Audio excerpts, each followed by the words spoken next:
Arsenal beat Dundalk 3-0. And you know what? It's whatever. We keep it moving. But yeah, cue that intro. My guy Kesh, big up to you, dog. What's happening?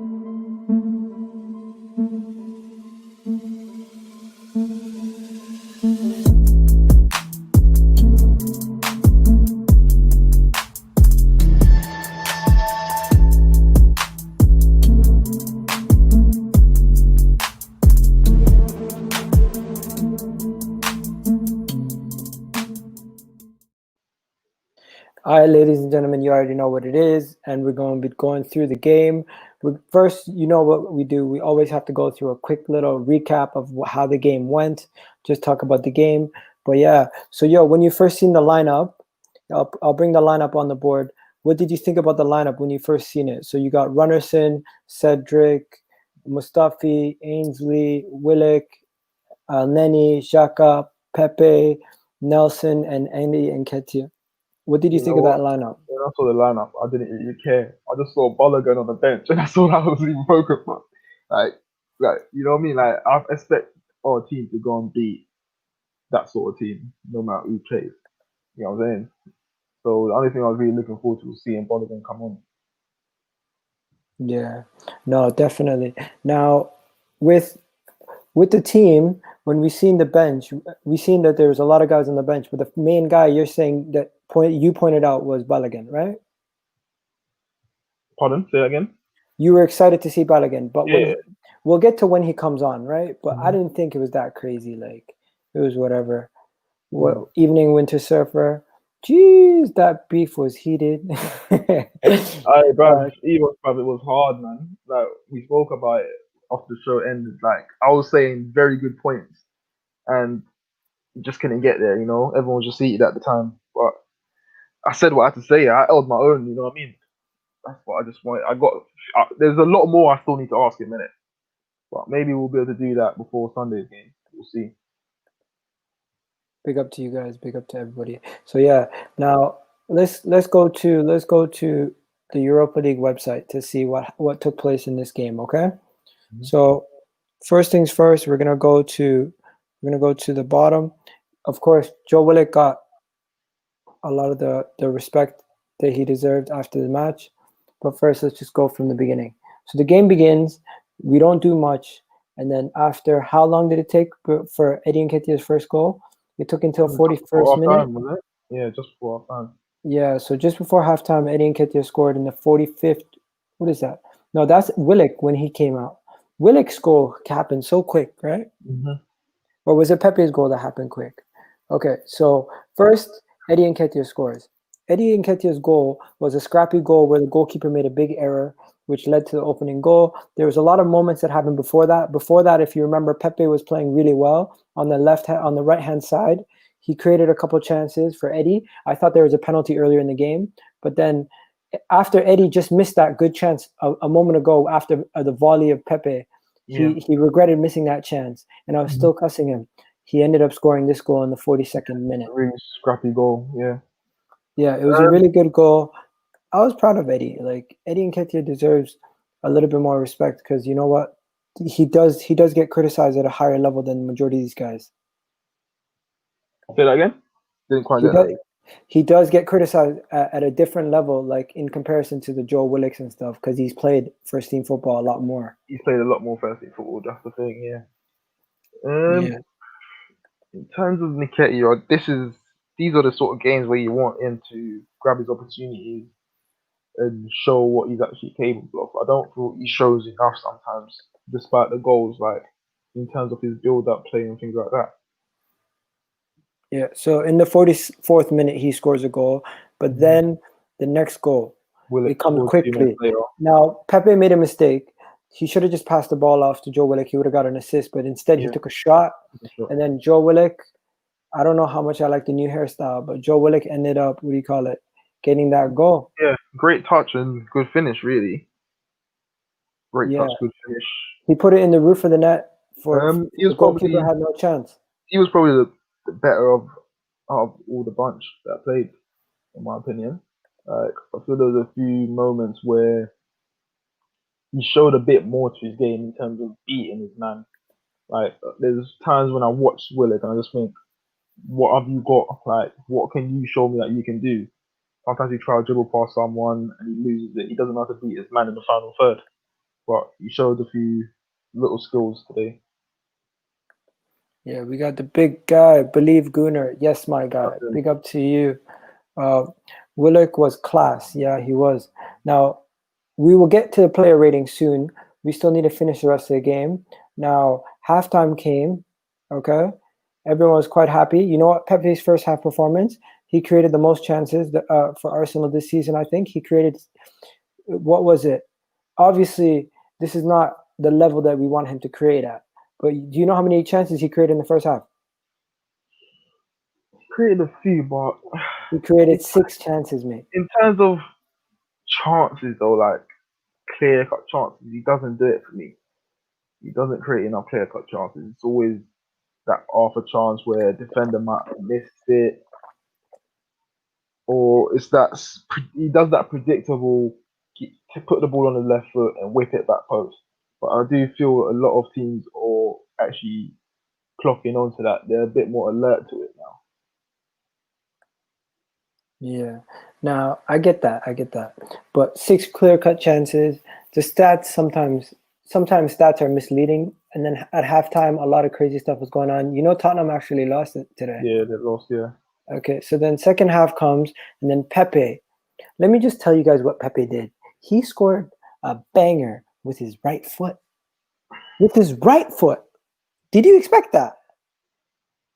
I've got that in the locker, though. Like, when you roll the ball with your left, it kind of, but off, like, I'll say probably 80% of the time, it sets nicely for you. Anyone who plays football will know about that little technique. You roll it with your left to get it across your body and then you strike it.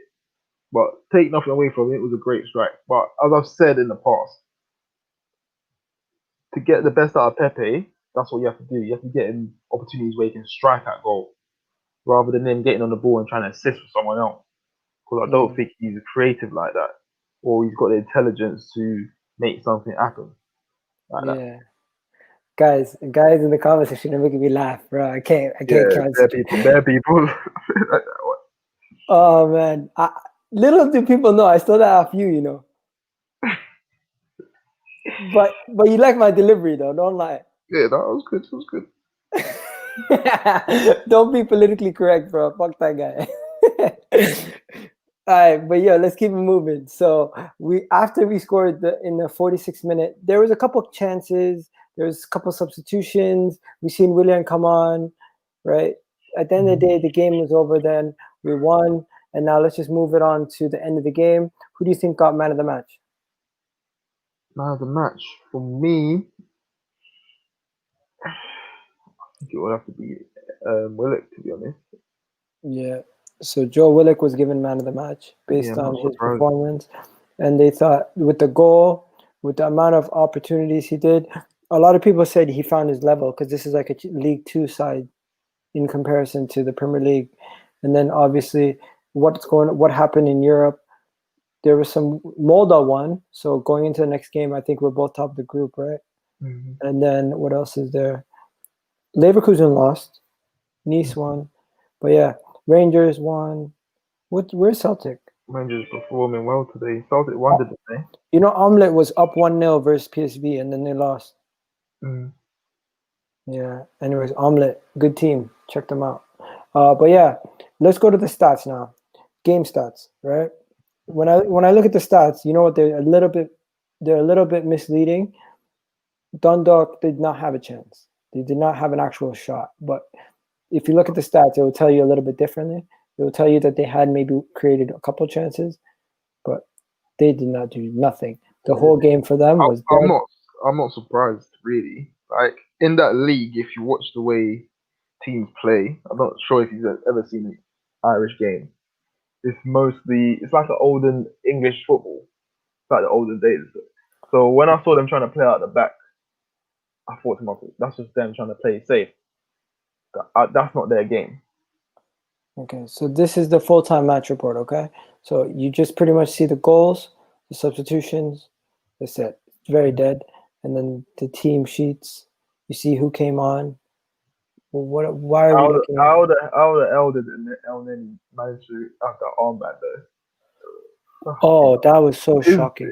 that what this team's come to? It's ridiculous. I have no idea how that happened. Yo, where are the game stats? I'm trying to find the game stats, but I guess I gotta get off the Europa League website. You're in it. It was just there. You missed it. It was there. No, no, it wasn't. It was. It says No, statistics. it was on there. I couldn't Yeah, find it it. was there. No, It was this site. right there. Anyways, this site's a lot easier. You can see they had one shot on target, and it wasn't really a like a shot. It was just like a scuffed shot. It was like the first 10 minutes or something like that. Yeah. You know, when Eddie missed that chance, when there was like 4 people in the box with him, I was losing my mind. Yeah. How on earth? Nah, I was losing my head. We created 25 chances. Dundalk. It's Dundalk. You know what I mean? We're gonna win. But yeah, let's just cut straight to the chase. Player ratings. What are you saying for player ratings? Oh, bare comments are coming in. Guys are coming in fast and hot. Yo, my guy, AC Realist. Spurs lost in the Europa League because they're shit. Eddie and Nketiah's finish was proper. Scuffed center back for a goal. Willock can be Ramsey if he develops. Ooh, that's very... Arsenal let Ramsey go and kept Xhaka. To even come close to Ramsey, even though Ramsey wasn't even that great. Okay, so we're gonna get started. Okay, so let's get started with the goalkeeper. 1 second, let me get it up. Let me get the goalkeeper up. So, Runnerson, what are you giving him? It was a quiet game for him. Didn't really add much to deal with. His passing looks decent, so just give him a 5. Really, he didn't really do much. 5. Okay, guys, give me your player ratings for Runnerson. He didn't do much, so I'll give him a 5 also. Then next we got Ainsley. Kind of went missing in the game. He had a good opportunity to score that one chance. His end product was pretty awful, but in being as if he's on the left hand side and it's his weaker foot, I'll cut him a bit of slack. I'll give him a 6. 6? A 6, I think 6 is fair, but yeah, I think 6 is fair. Now, this man here, I think we might disagree on this one. I think you're probably going to give him a bad rating. Didn't put a foot wrong. Put a few good crosses in. I think a 6 is probably reasonable. Hey mate, sorry man, I can't drop the link tonight. We're just trying to get this over with quick so we can do the actual player ratings quickly. Now, I thought he was okay. I thought he did create a couple chances from deep crosses. His crosses were not on the money, but he did decent. And I know that's not the level we want, decent, but Europa League wise, he's a backup. He's 3rd string right back, in my opinion. I think he did really well. I'll give him a 6. What'd you give him? A 6. Oh wow! I thought you were gonna give him like nothing. No. He didn't put a foot wrong, but obviously he didn't do enough for me to give him a great rating. At the end of the day, you have to take into context that we're playing a Irish team who's probably no better than, say, for instance, a Conference League. Okay, so Saeed Kolasinac, you know what? He finished the game. He started the game as a center back. He finished the game as a center back. What did you think? Did you think he deserved his opportunity to make his way back in the team, or is he just strictly a cup competition? Strictly the early stages of this competition. That's what he is. Like the Kolasinac playing unless he's filling in for someone who's injured or someone that needs a bit of rest. Especially in the back 4, that like you don't expect to play Kolasinac back there. You know what I mean? Especially with Mustafi. Yeah, no. Okay, so now let's move to the next guy. I'm giving them both the same rating, 6s. 6s, fair enough, yeah. Because they didn't get tested and they didn't perform like they had to do anything at all. And the one time they did have to do something, Kolasinac almost messed it up himself anyways. You've seen that though, you know what I'm talking about. Yeah. Remember early in the first half, Kolasinac had a choice: run or stop. And Yeah. what did he do? Like he always does, he backtracked. Yeah. Backtrack FSC. Anyways, Mustafi, Yeah. did he get injured or did he just get substituted for no reason? I think he got substituted. I think the game plan was I think it's to. a caution. I think like the players like Chaka and that. I'm worried he's gonna start. Versus It's United. a caution that Louise might not be fit. Yeah, I think he's. Yeah, I think he might start versus United. Yeah. Kind of worried about that, but what are you gonna do? Now, always worried when that guy's in the team. Now we've done that. Now let's move to midfield. Now this guy Xhaka had a weird role. He was playing in the back three at times. He was playing in the midfield. He was all over the pitch. In the defensive third, though, not in the attack. See for me, yeah, that just shows what we lack. Yeah, because as a midfielder, you're dropping so deep to get on the ball. The only thing that suggests to me is that Arteta is using you because you've probably got a decent left foot. Other than that, you've got nothing else to your game. Yeah, what do you guys think about Xhaka? Because at times I used to say Xhaka is our best midfield option. Now, obviously, that we have Pate, he's no longer our best midfield option. But is it possible that El Neni could take his spot in the squad? I think it is. Is he any better than El Neni? Probably not. We don't know. Why was he playing in the defense? You know what? I think mainly for distribution. That's it. Yeah, it was one of those. You know what? The way we played against Leicester, I don't think we're gonna play like that against Man United. But of course, you'd love to see it, right? He's saying sell Xhaka. Okay, so now let's go to the next midfielder, Mohamed El Pirlo. What do you think about Mohamed El Pirlo? Don't call him Pirlo. I'll beg of you. Just basic, isn't it? Average midfielders, just average performances. You think so? Yeah, man, it's average. You might as well just rate them the same. Okay, so fives or sixes all around. Fives or sixes are going around. What do you call it? Vicky Palat says better than Xhaka in his opinion. Another guy says Semantic FC says Salam brothers. Egal, and then you got 5. Now, Joe Willock, we already spoke about him. In my opinion, man of the match. What about you? Yeah, I'll give him a man of the match. It weren't quite at 8 for me. It was more of a 7.5. But no one really gets an 8 this game. Even Pepe himself doesn't deserve an 8. Yeah. Okay, now let's move on to the final 3. Let's start with Nelson. You know what? Nelson showed me a lot today. There was moments where I looked at it, I was like, ooh, that's it. Like, you remember that run he made from the middle all the way to attacking third and then passed it? And when he made the pass, the play died?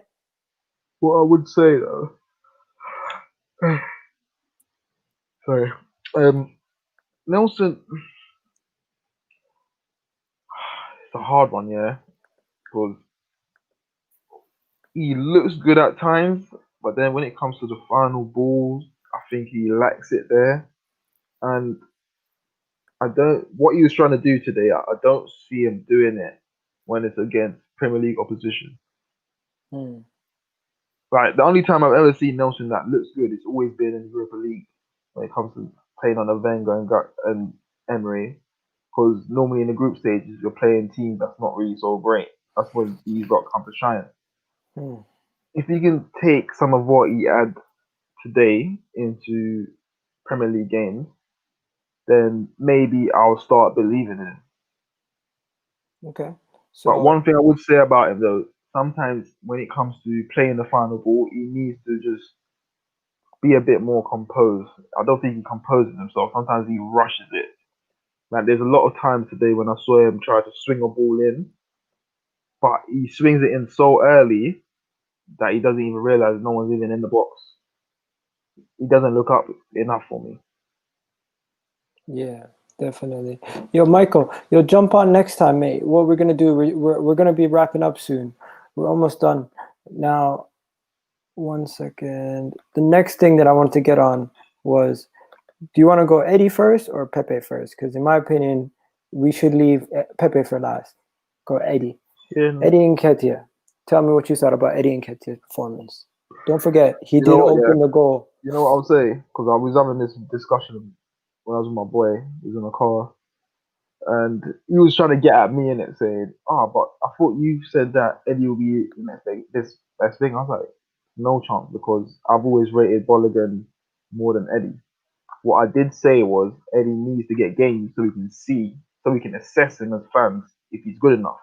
And I've assessed Eddie enough to know that he's not quite the Arsenal level. And he doesn't fit the profile of a top, what should I say, a top 16. You know, we're not top 6 now, but a team that finishes in the top 4. Let's say that, because no team in the top 4 plays a 4-4-2, and I feel that's the only formation that will suit Eddie enough. Like, you need a striker to complement Eddie, because he hasn't got the ability to play with his back to goal. His build-up play ain't quite there.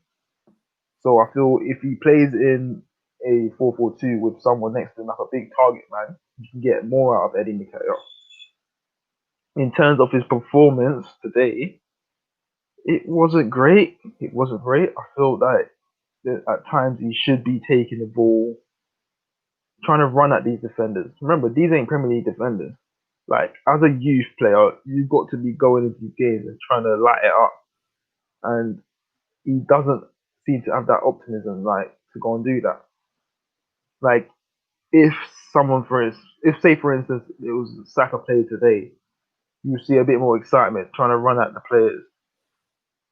Eddie sometimes plays it way too safe for me. In terms of the rating, I'll probably give him, I'll say, scored, but just because you score, as I said, just because you scored, don't mean you've had a great game. Okay, so you've said a lot there, but the one thing I'll take away from it is you need to do more than just scoring goals. Exactly. Just if I were to sum everything up, right? For someone who's paying attention, Bolligan's not played for the under 23s. He has. When? Not this year, but last year he did. He banged 10 goals for the under 23s. No, I'm talking for the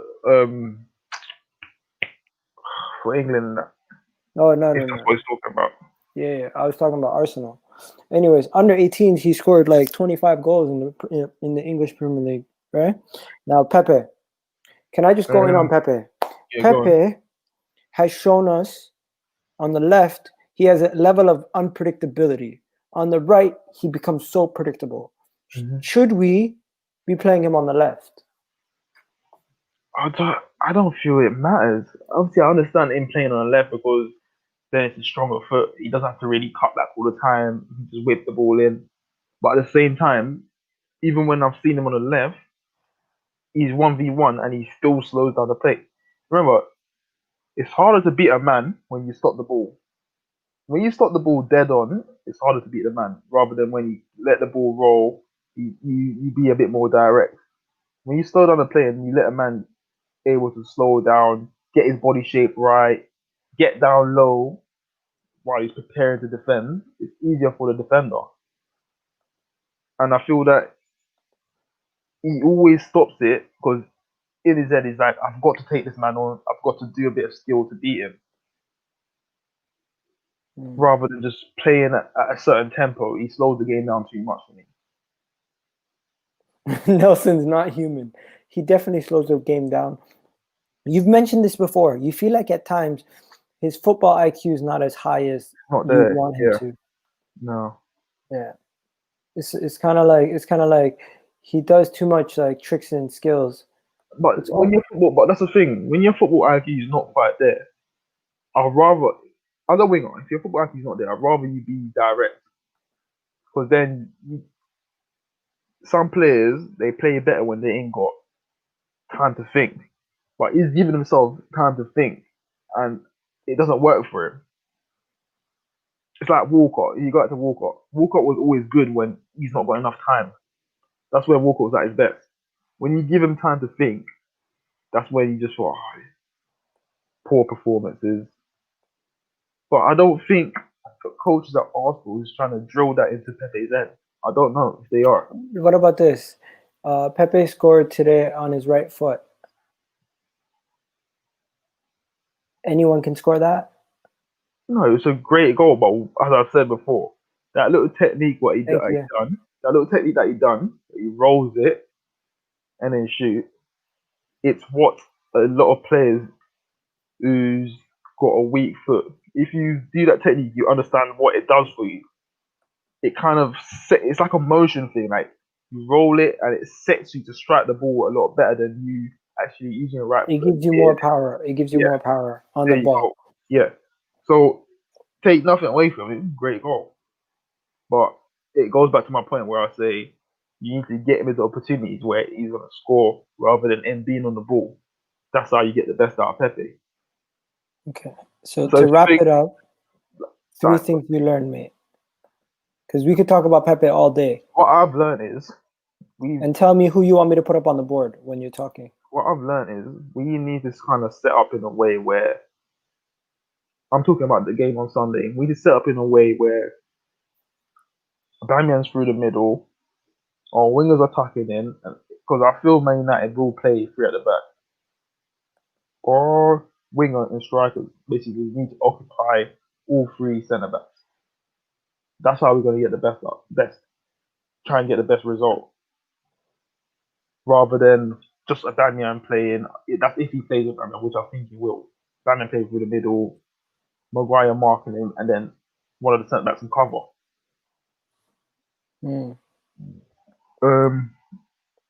Okay, are you gonna get to talk about this? What's that? Balogun getting 15 minutes. Obviously, it's a thing where we're waiting for the game. Make sure we see the game out. There's nothing wrong with that. 15 minutes. He's gonna have a little feel-good factor now. Hopefully, he features in the next Europa League game.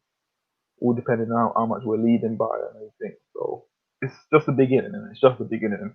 As I said, I believe in Balogun very early. Yes, Cam. Very early compared to Nketiah.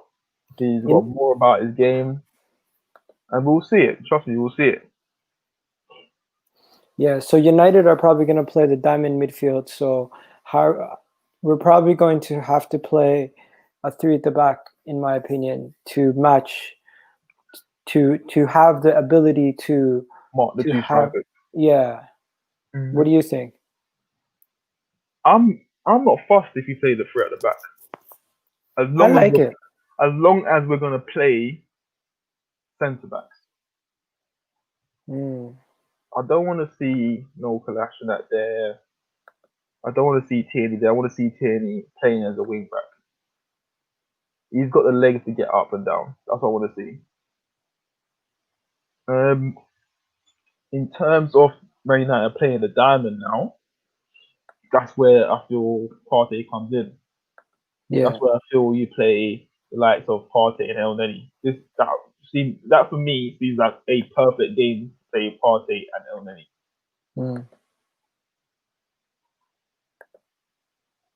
Saka has to start for me as well. He has to start. Arteta sends warning to Arsenal players after Dundalk win. Go on it. Let me see what he says.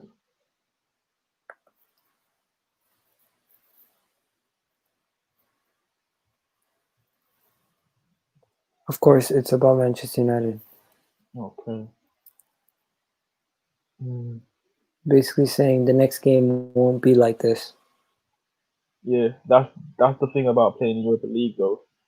It's the same as like PSG playing, man. Like you go into that game today, it's a bit, the tempo is not the same. You're not going to get the same pressing that Man United is going to probably do, and you kind of go in there with this mentality that it's going to be just the same as Thursday night. It's hard to get up for it afterwards, but that's down to the manager though to make sure a player's mindset is on point on Sunday. Arteta urges his players to quickly turn their attentions to the weekend's trip at Old Trafford and face the rampant United side unbeaten in their last 4 matches. We have lost to Leicester in a painful loss at home a few days ago. To digest the defeat and continue. But now you have to react straight away and win with this type of attitude. Let's get ready. We are going to Old Trafford, and we will try to win again. I like that. So yeah, Samuel's asking for the link. Yo, Samuel, what do you call it? We're gonna be ending soon, so I'm not sure if you want to jump in now, but it's literally about to end. I wanted to say, so the 3 points we learned was Balogun, the fact that the levels between the Europa League and the league is such a drop off that it might affect us negatively. Yeah. And what was the first point that you said? Other point was about how we need to twinkle the tactics of our wingers. I don't feel, with the way our fullbacks kind of get out the field, I feel that, and we don't get enough men forward in the box, so I feel like we need to start tucking in our wingers more, along with our main striker, and occupying defenders. That's how we're going to create more opportunities, because the more men you have in the box, the higher percentage of you getting a tap in rather than one person, which I see a lot. Sometimes we're trying to put the ball in, but it's only one person in the box. Like, it's how easy is that going to be for your striker to remain unmarked? That means you got 2 defenders on 1 man. So we need to work on getting more men into the box. Yeah, I know. Okay, so that is all set for today. Before we go, Kesh, you got anything? You tell the people where they can find you on Twitter or whatever. You can find me on Twitter. That's KeshAFC04. Okay. Samuel's trying to say something post stream, so I'll send him the link. What do you call it? All right, Samuel, I'll send you the link right now on Twitter. And then, anyways, yo, bro, we're out of here. What I'll say is, you already know, Manchester United tomorrow. I'm gonna have Aaron, Indiana. I'm gonna have double details. I'm gonna have all these guys coming through. We're gonna do like three different Manchester United things, and I'm also gonna try to get unofficial pundit on. So I'll let you guys know what you guys think. Well, yeah, I'm gonna put the link in the comment section if you guys want to chill after the stream. No problem. Kesh, you're gonna head out, right? Yeah, I'm gonna go chill out. Have a good night. What's Samuel saying anyway? What's he coming up to say? I don't know, but the stream's ending, guys. Have a good one. Thank you, guys. And remember, Arsenal won 3-0 on to Manchester United and Old